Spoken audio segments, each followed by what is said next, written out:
A vague landing. Control of the media. That's what's going on. Frank's pale blue eyes were staring, his face flushed, and his mop of ginger hair tousled. I'm telling you what I saw.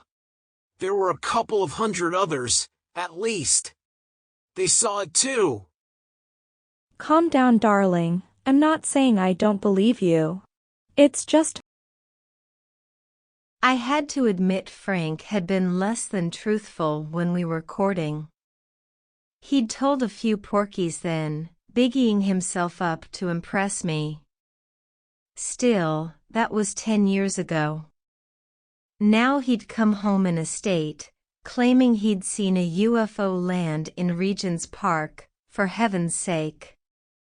There was nothing about it on TV. Suddenly a report had come on about a gas leak in nearby Regent's Park Road. An anxious young woman with 2 small children was being interviewed. It was about 2 o'clock, and just as we were getting near to the zoo, there was a really strong smell of gas. A policeman said the zoo was closed, and we must turn around. The reporter, a cocky and unpleasant man, knelt down, pushing a microphone into a little girl's face. Were you disappointed you couldn't see the animals? A long pause ensued. Yes. She shook her head, looking confused. There was another long pause. The reporter stood up, his cockiness dented. And now back to the studio. Frank zapped the TV off in disgust. There's nothing about any UFO on Facebook or Twitter, I said, at my laptop. There's nothing about any bloody gas leak either. He had a point. Didn't anyone take photos or text their friends?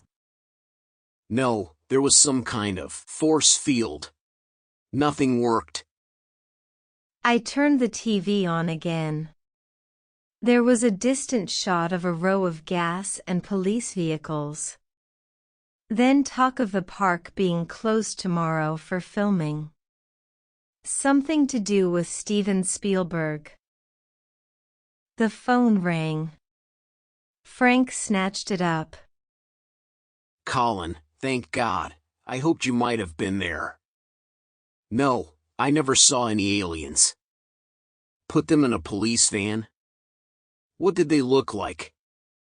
Bloody hell. Look, have a word with Sandra. She's having a hard time believing me. He passed the phone over. Hello, Colin? Hello? Hello? Is anyone there? I handed it back. The line's gone dead. The doorbell rang. We stood stock still. Should we answer it? We both whispered in unison.